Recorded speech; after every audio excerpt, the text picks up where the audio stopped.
शंकर लाल सागर बोल रहा हूँ।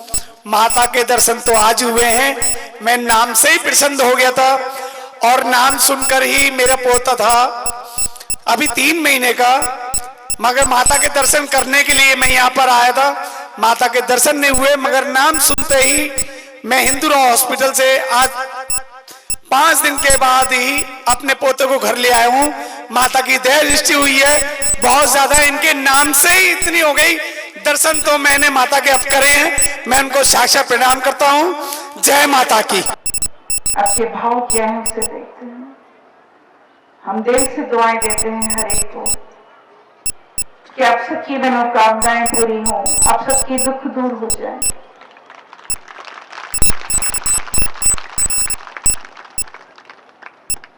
तो बच्चों, माँ यही चाहती है दिल से कि जिसे भी जो पद मिला है, संसार सबके मिलकर बना है और जहां हर व्यक्ति अपना अपना कार्य कर रहा है। जैसे किसी को इंसान ने सुंदर आवाज दे दी, तो ये इनायत उस मालिक की है कि उसने आपको एक सुंदर आवाज दी। अब वो व्यक्ति अगर ये माने कि मेरे सामने किसी की आवाज नहीं है, मैं अच्छा गा लेता हूँ, सरस्वती की आपकी कृपा है, आपको वो कला मिला है, ये माना कि बिना अभ्यास और प्रयास से कुछ नहीं मिलता, वो मेहनत, वो कर्म आपका है। पर सच कहें तो उसकी इनायत के बगैर कोई कर्म भी नहीं कर सकता। पर कुछ मूर्ख हैं जो अपने किए गए कर्म पर भी अभिमान करते हैं, तो ये गलत है। किसी को खूबसूरती मिली है, ये भी उसी के बख्शिश है। खूबसूरती के सारे खजाने परमात्मा की दौलत है। बताएं आपको परमात्मा की दौलत क्या है? सबसे पहली दौलत तो प्रेम। प्रेम के सारे शाखाएं हैं, शीतलता, नम्रता, दया, क्षमा, मिठास, ईमानदारी, अगला गुण, सच्चाई, मर्यादा, सहन शक्ति,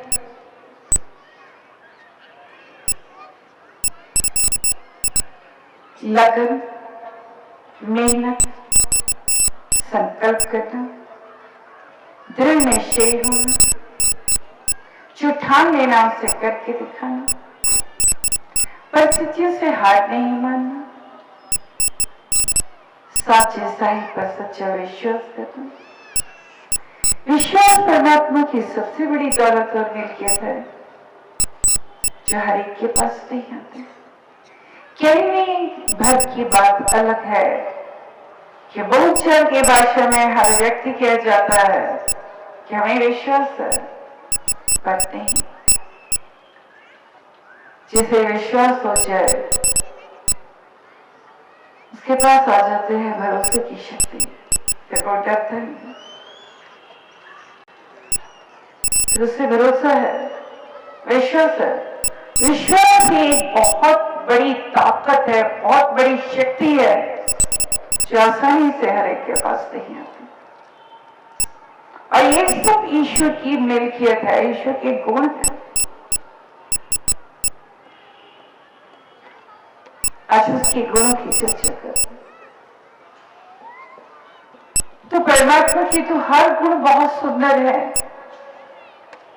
उसकी सजावट कितनी सुंदर है। इस कायनात और प्रकृति को देखिए ना, आपका हिमाचल कितना सुंदर है, कितनी हरियाली है। ये इनायत है उस मालिक की, जो उसने प्रकृति में भी इतने सुंदर रंग करे। सौंदर्य तो परमात्मा का विशेष गुण है, और अगर उसने किसी पर ये नेमत कर दी और वो व्यक्ति खुद पर अभिमान करे कि मैं बहुत सुंदर हूं, तो गलत होगा। यहाँ एक और सच कहते हैं, असली सुंदरता अंतर की है। जिसका हृदय सुंदर हो गया, उसके चेहरे पर जो एक्सप्रेशन आएंगे वो शायद सुंदर से सुंदर व्यक्ति के चेहरे पर भी नहीं आते। तो असली सुंदरता मन की सुंदरता है, हृदय की सुंदरता है। इसलिए बाहरी सुंदरता पर मान करना, अभिमान करना गलत है। इसी प्रकार कोई कलाकार है,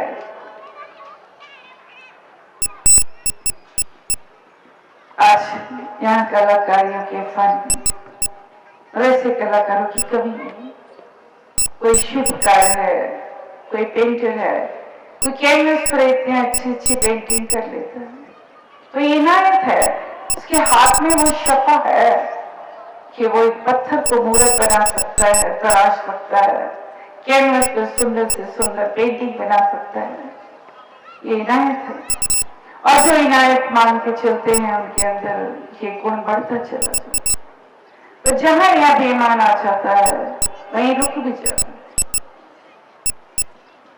कि किसी प्रकार कोई कवि है, लेखक है, उसकी कविता जितनी दिल से, भावना से, अंतर से उठेगी, उसे पढ़ने वाले को भी उतनी ही फीलिंग, उतनी ही टचिंग फीलिंग का एहसास होगा जितना उसने हृदय से लिखा हो। लेकिन जिस दिन उसके कवि की कलम में ये बात आ जाएगी, लोगों ने सराहना की कि वाकई में आज मेरे जैसा कोई नहीं लिख सकता, कलम में और लिखावट में, उन बोलों में वो बात नहीं रहेगी जो दूसरे को छू सके।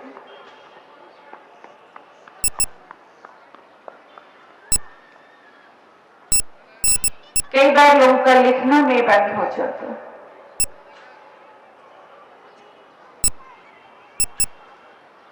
क्योंकि ये सारे रिश्ते उससे जुड़े हुए हैं, दिल से।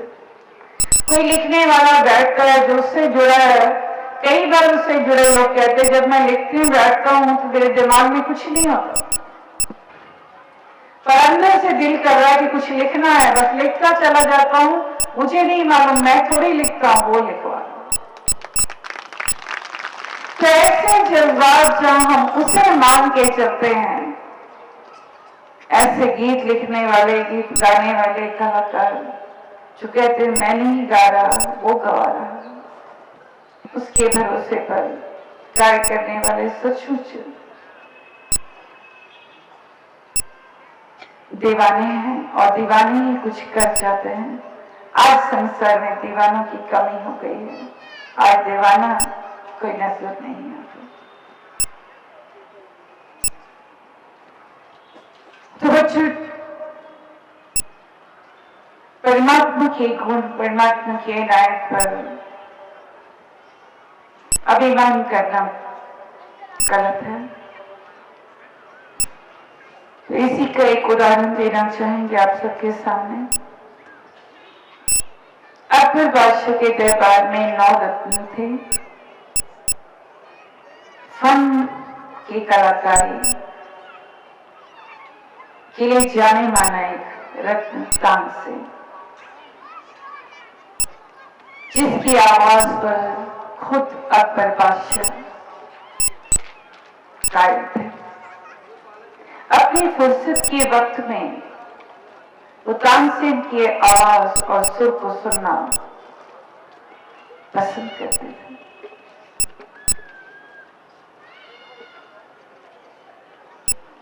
अकबर बादशाह के दरबार में तानसेन की आवाज का जादू चलता था।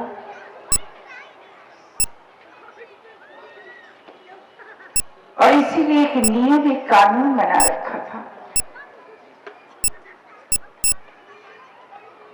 कि आगरे में कोई भी व्यक्ति ना तो गा सकता है ना गुनगुना सकता है। किसी को इजाजत नहीं थी आगरा नगरी में गाने की या गुनगुनाने की, यानी कोई सुर छेड़ नहीं सकता।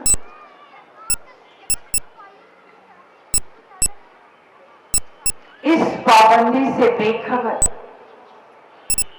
एक दिन एक साधु की मंडली आगरे में भजन कीर्तन और मजीरा ढोल बजाते हुए प्रवेश करती है। उपेक्षा में थी, उसे नहीं मालूम था कि आगरे में कोई ऐसी पाबंदी है, रोक है।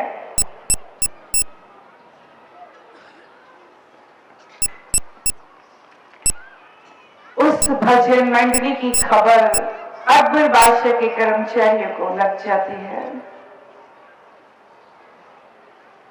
और अकबर बादशाह के कर्मचारी साधु मंडली को पकड़ के ले जाते हैं, गिरफ्तार कर लेते हैं। अकबर बादशाह के समक्ष लाकर खड़ा कर दिया जाता है।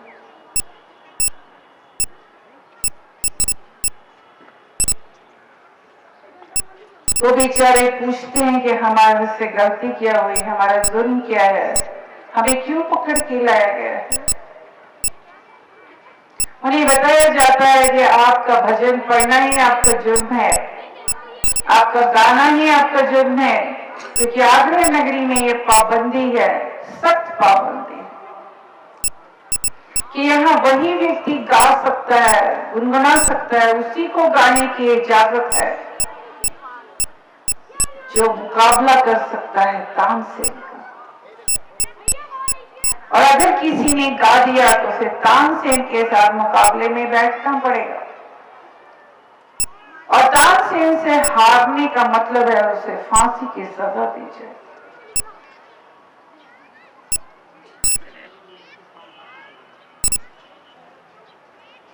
तो साधु मंडली माफी मांगती है, हाथ जोड़ती है, मिन्नतें करती कि हमें बख्श दिया जाए, हम इस पाबंदी के बारे में नहीं जानते थे, ऐसा कोई कानून नियम आगरे में हम इससे बेखबर थे, इसलिए हमारी गलती की क्षमा की जाए, हमें क्षमा किया जाए, हमें बख्श दिया जाए। किंतु उनकी फरियाद नहीं सुनी जाती है। जो कानून बन गया वो बन गया, जो नियम बना है उस नियम के अंतर्गत, नियम के तहत उन्हें तानसेन के साथ मुकाबले पर बैठना है। साधु मंडली कहती है कि हम नहीं बैठ सकते, हम तानसेन का मुकाबला नहीं कर सकते। कानून के तहत साधु मंडली को फांसी की सजा सुनाई जाती है। उस साधु मंडली में एक 10 वर्ष का बालक भी था, उसे बालक समझकर छोड़ दिया जाता है और बाकी की साधु मंडली को फांसी की सजा दे दी जाती है। 10 साल का वो बालक जिसने अपनी आंखों के सामने अपने पिता या अपने साधु मंडली अपने लोगों को देखा गिड़गिड़ाते, मिन्नतें। राधेश्याम है, 2 साल से नहीं उठ पा रहा था बच्चा, कतई खड़ा नहीं हुआ था। आज कल से पानी पिलाया, माँ का तेल लगाया है तो बच्चा खड़ा होने लग गया, चलने लग गया। और फिर फांसी की सजा दी गई। इसके मन में कड़वाहट आ गई, बदले का जज्बा आ गया और मन ही मन ये संकल्प लेता है कि एक दिन वो भी संगीत सीखेगा।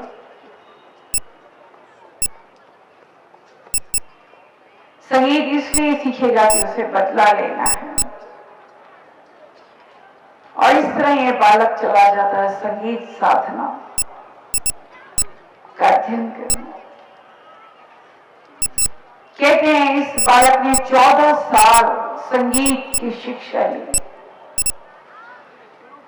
14 साल तक संगीत का अध्ययन करके संगीत के सुर, संगीत का सारा ज्ञान अर्जित किया उसने।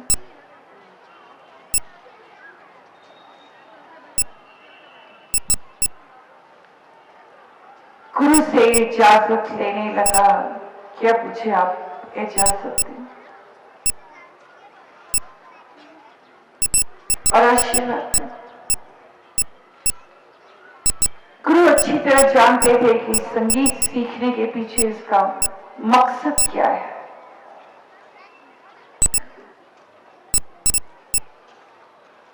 गुरु जी ने कहा कि मेरे पास संगीत साधना का जितना ज्ञान था मैंने आज तुम्हें दे दिया है। मैं ये भी जानता हूं कि तुमने ये संगीत साधना किस लिए की, पर आज आशीर्वाद के रूप में मैं तुम्हें यही कहूंगा, संगीत जीवन देने के लिए है, संगीत किसी का जीवन लेने के लिए नहीं।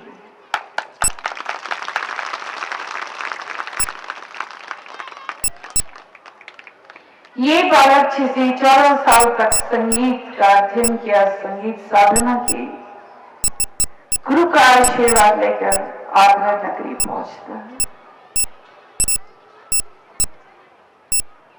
और आगरा नगरी में पहुंचकर वो अपने सुर के तार छेड़,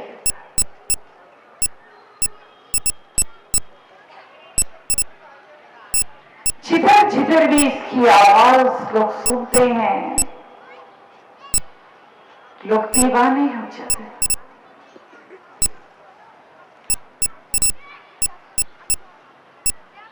रात चलते लोग उसकी आवाज सुनकर उसके पीछे चलने लग जाते हैं और इस तरह वो बालक आगे आगे जो बड़ा हो चुका है, युवा हो चुका है, वो आगे आगे और पीछे पीछे आगरा नगरी उसके साथ जुड़ती चली जाती है। जनमानस का समूह उसके पीछे पीछे दीवाना हो जाता है, क्योंकि इस बालक की आवाज में दर्द था, एक कशिश थी, एक खिंचाव था,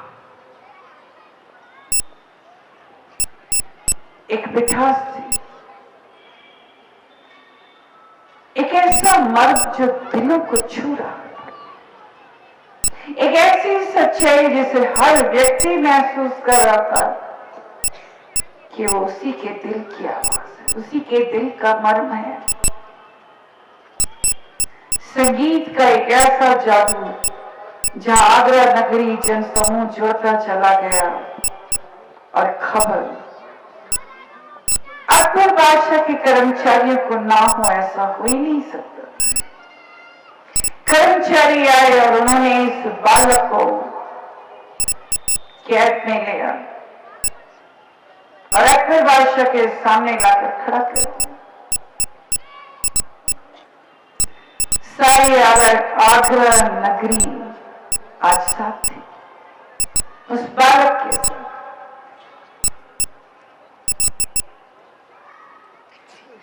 आज ये बच्चा मुकाबला करने के लिए तैयार था। समय मुकर्रर किया गया और समय के अनुसार तानसेन ने कहा कि ये उम्र भी छोटा है, इसलिए पहला अवसर इस बालक को दिया जाए। उस बालक ने ईश्वर का ध्यान किया, उसके बाद सुर के तार छेड़े। एक ऐसी आवाज, एक ऐसा सुर का ऐसा जादू, जैसे कि माँ ने पहले ही कहा, जिसकी आवाज में दर्द था, जिसकी आवाज में कशिश थी, जिसकी आवाज में ऐसा मर्म था कि हर दिल को गहराई से छू रहा था। ऐसी मिठास थी कि लोग झूम रहे थे। हर किसी को लग रहा था कि ये संगीत उसी का है, उसी के लिए गाया जाए। हर तरह से वाह वाह हो रही थी, झूम रहा था जनमानस। ना सिर्फ जनमानस, अकबर बादशाह भी खो गए। इतना ही नहीं, दूर दराज के जंगलों से हिरन भी उसकी आवाज के जादू और कशिश में खिंचे हुए चले आए। जनमानस का समूह था कि वाह वाह के साथ साथ फूलों की मालाएं फेंक रहा था और वो बालक गहराई में डूबा हुआ सुर के तार छेड़ते हुए गहराई से ऊंचाई से संगीत की साधना को आखिर उसने पूरा किया।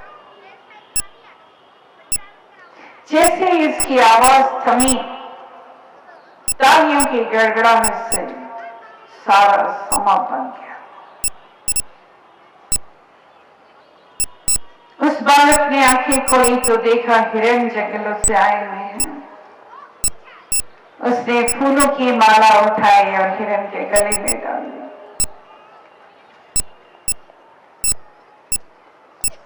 अकबर बादशाह ने भी तारीफ की उसकी आवाज की, उसके संगीत की। अब वाली थी तानसेन की।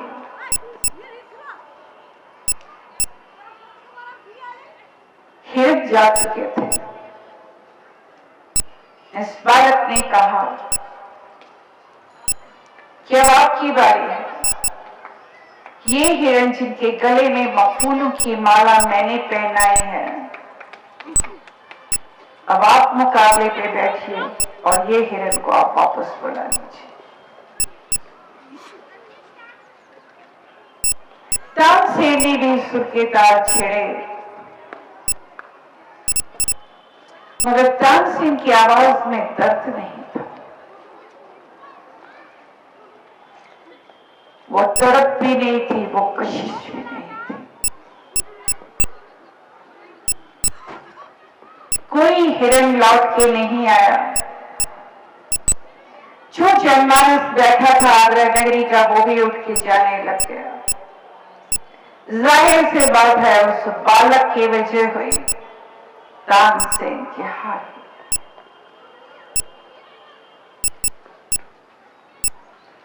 अकबर बादशाह ने उस बालक से कहा कि अब फैसला तुम्हारे हाथ में।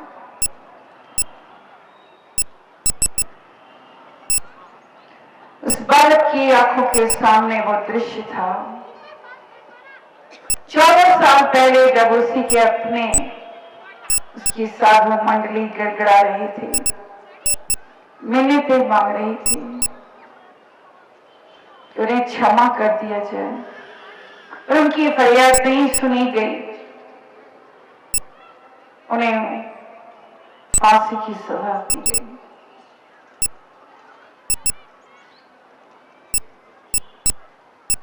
इस बालक को जहां ये गुजरे हुए कल याद आए,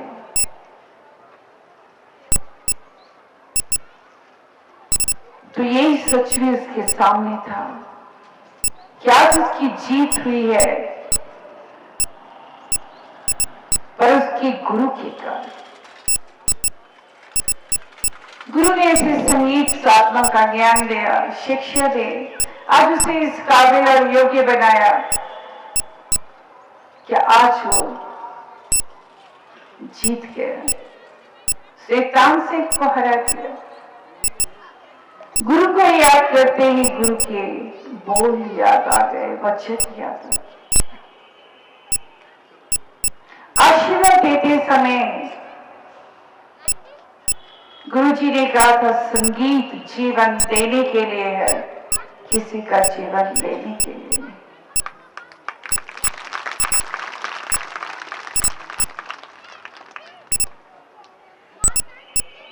बालक ने अपने आप को ही समझाया, उसे गुरु के वचन ही वचनदार लगे,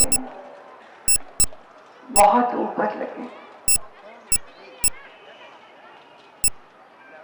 उस बालक ने अकबर बादशाह से कहा कि मैं सिर्फ एक ही न्याय चाहता हूं कि आगरा नगरी से ये पाबंदी हटा दी जाए, हमेशा हमेशा के लिए। यहाँ किसी को गाने की इजाजत नहीं, यहाँ किसी को गुनगुनाने की इजाजत नहीं। मैं सिर्फ ये चाहता हूं कि ये पाबंदी यहाँ से हटा दी जाए।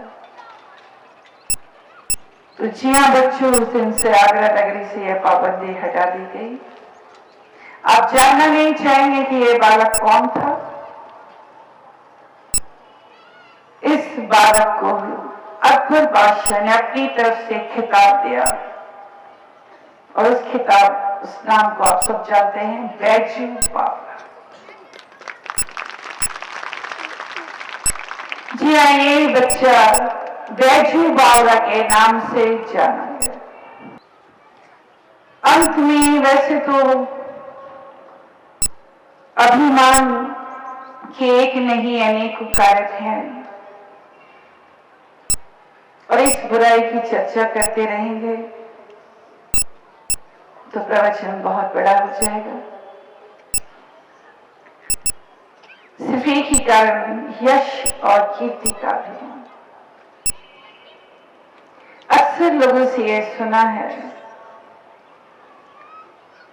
कि हम इतना करते हैं लेकिन फिर भी हमें यश नहीं मिलता, और बहुत से ऐसे हैं जिन्हें यश मिल जाता है, उन्हें अभिमान हो जाता है।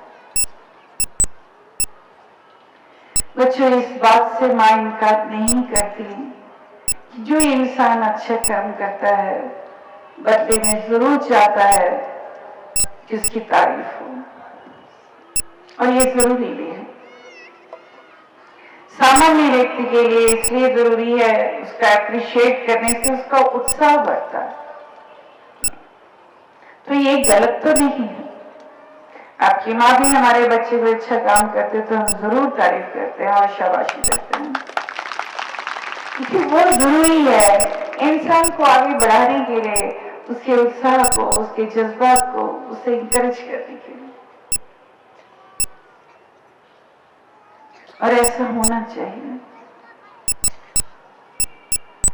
पर ये बात अपनी जगह है। वही इसी बात का कई बार सांसारिक प्राणी अपने बुद्धि स्तर पर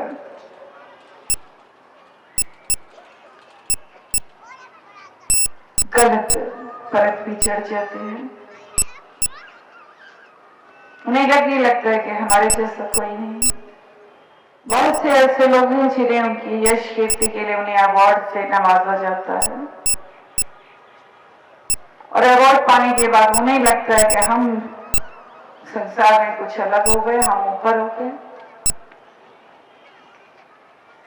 फिर वो ऊपर ऊपर चलते हैं, नीचे देखना भूल जाते हैं। सच के हमेशा नीचे देखकर ही चलना चाहिए, वही इंसान सही है। अब कितनी ही ऊंचाई पर क्यों ना पहुंच जाए, नीची निगाह इसलिए रखिए कि उसकी निगाह आप पर है, और नीची निगाह इसलिए रखिए कि उसकी इनायत बरकरार रहे। नीची निगाहें इसलिए रखिए कि कहीं गलत ना हो जाए।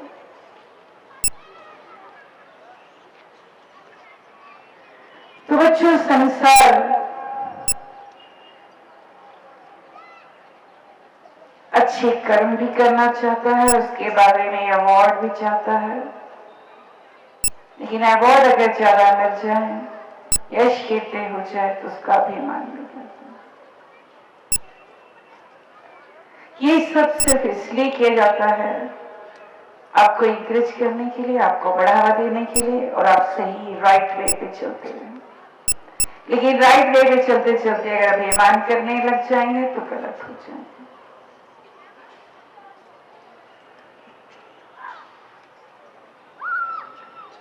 तो बच्चों, एक ऐसा ही उदाहरण देना चाहेंगे जो बहुत जरूरी है आज के वर्तमान सच्चाइयों को बहुत सही बैठता है। वो उदाहरण एक ऐसे सेठ थी जिनके पास धन की कमी नहीं थी,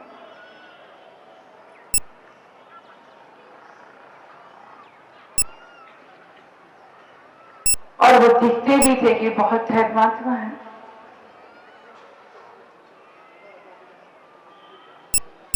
उन्होंने मंदिर बनवाया, लेकिन अपने नाम का एक फाउंडेशन स्टोन पे लगा देते, ये सेठ जी की दया में से मंदिर की स्थापना हुई है। उन्होंने अनाथ आश्रम में खोला, वहां भी फाउंडेशन स्टोन वो सेठ जी के नाम का। सेठ जी ने चिकित्सा केंद्र भी खोला, चिकित्सालय, वहां भी इन्होंने अपने नाम का फाउंडेशन स्टोन। इसी तरह वृद्धाश्रम, अनाथ आश्रम, इस तरह वो सेठ जी धर्मात्मा के कार्य करते रहे, उनकी यश कीर्ति चारों तरफ फैल गई। सेठ जी बहुत धर्मात्मा। सच ये था कि सेठ जी को यश कीर्ति की ही चाहत थी। वो इसलिए ये सब कार्य करते थे कि उनका नाम हो जाए, उनको शोहरत मिले, उनकी प्रतिष्ठा। वो जिधर से भी गुजरे, जिस गली, जिस चौबारे, जिस तरफ से भी गुजरे, लोग वाह वाह करे, कितना बड़ा धर्मात्मा है, कितनी बड़ी हस्ती। तो वो ये सब इसलिए करते थे ताकि उन्हें यश कीर्ति मान सम्मान प्रतिष्ठा मिले, वो बहुत बड़े समाज में बन जाए, हंसते। कहते हैं काल का पहिया एक दिन सबके ऊपर आता है और काल जो अपनी चपेट में सबको ले लेता है। सेठ जी का भी अंतिम समय आया और वो संसार छोड़ के चले। रह गई सेठानी और उनके बच्चे। चिंता ये हाल था कि उन्हें खाने के लिए भी तरसना पड़ता था।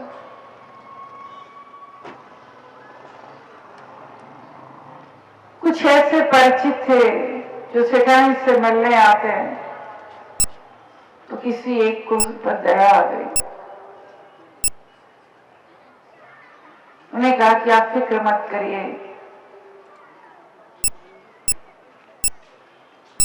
मेरे गुरु जी हैं, मैं उनसे पूछ कर आऊंगा, वो कोई ना कोई हल जरूर बताएंगे।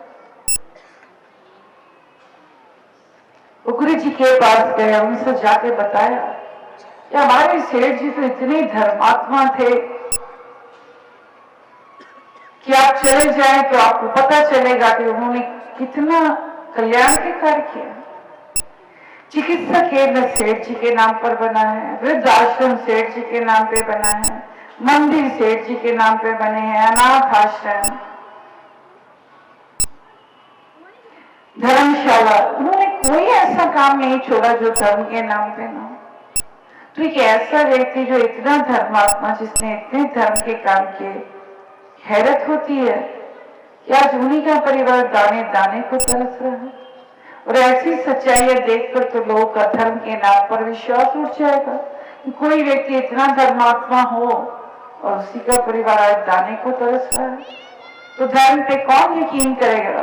गुरुजी, आज मैं यही सवाल लेकर आपके पास आया।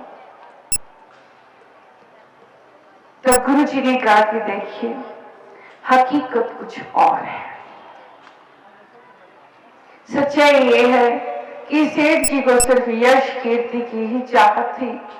वो मान सम्मान शोहरत चाहते थे और उन्होंने जितने भी कार्य किए सिर्फ शोहरत पाने के लिए किया, यश पाने के लिए किया, मान प्रतिष्ठा बढ़ाई पाने के लिए किया।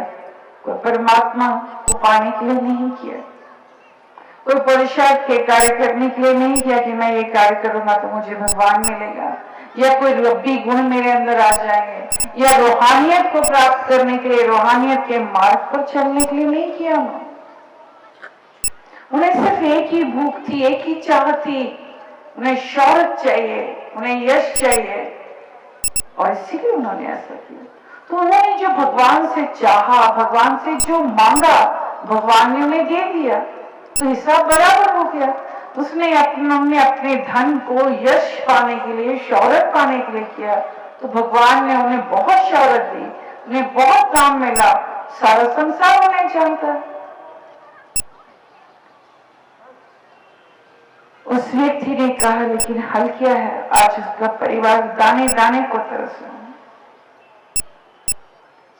गुरु जी ने कहा कि उस परिवार के से 100 का नोट है,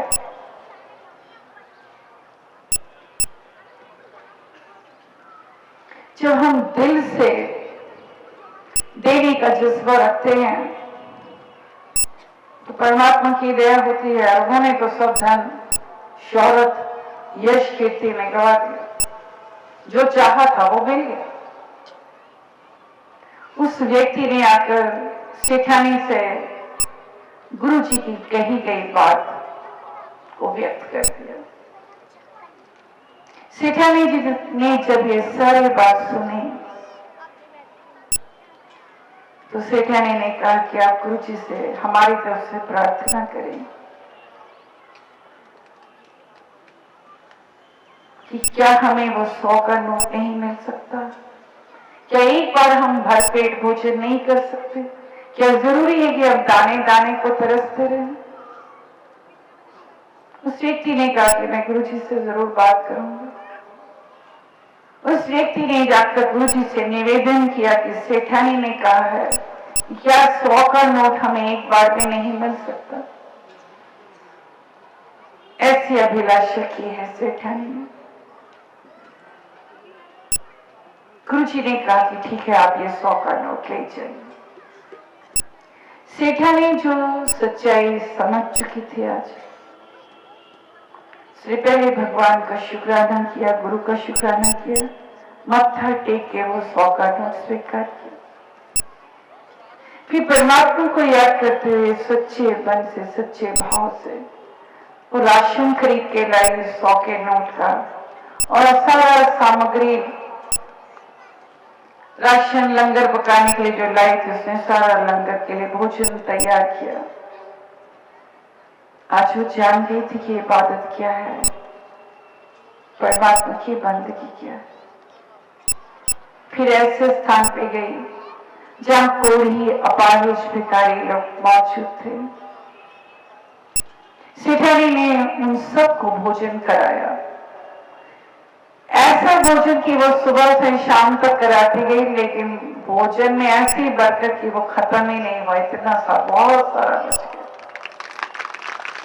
सबको खिलाने के बाद भी भोजन बच गया और सेठानी उस भोजन को लेकर आई। फिर उसने अपने परिवार, अपने बच्चों को खिलाया, खुद खाया और आज निश्चिंत होकर सो गई।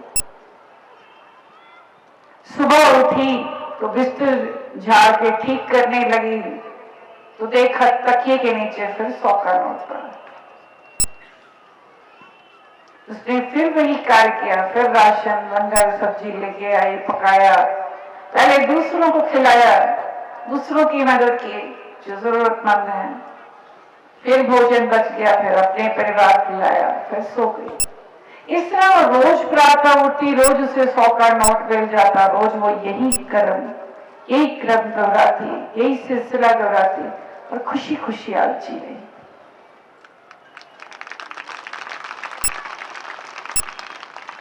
वो व्यक्ति जिसने 100 का नोट गुरुजी से लाके दिया था, उसके मन में ख्याल आया चलूं सेठानी का हाल पूछूं, देखूं सेठानी आज अब कैसी है, किस हाल में है।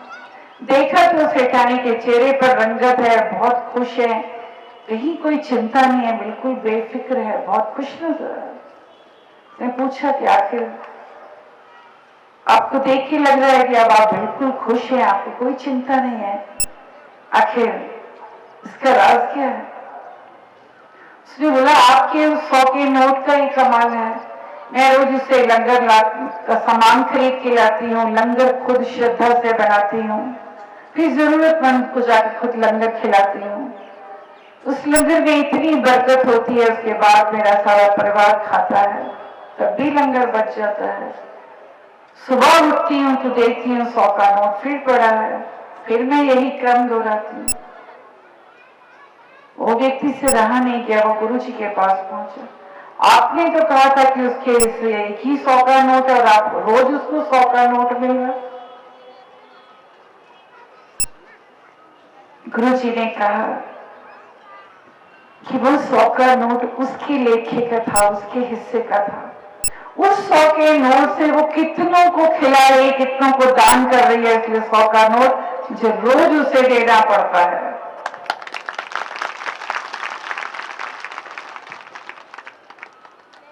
तो बच्चों, ये है सच्ची इबादत। देरी से कमियां नहीं होती। आप जितना लुटाएंगे, जितना देंगे, उससे कहीं अधिक मालामाल हो जाए। पर वेला है इस हकीकत की तय को पहचान पाता। वास्तविकता में देना नहीं होता है, वास्तविकता में देना ही लेना है। जो आज देंगे कल आपको वही मिलेगा। तो इस बात का ध्यान रखें, देने में संकोच नहीं करना चाहिए। जिंदगी देने के लिए है।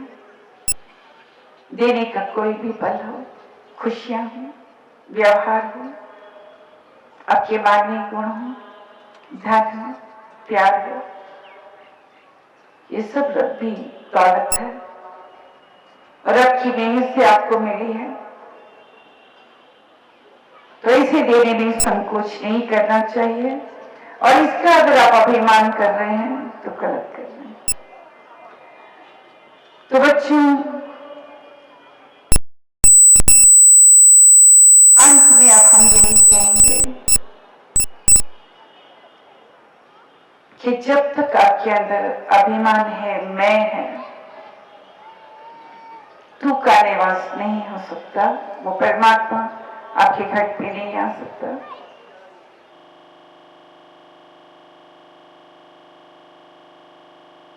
अहंकार की शाखाएं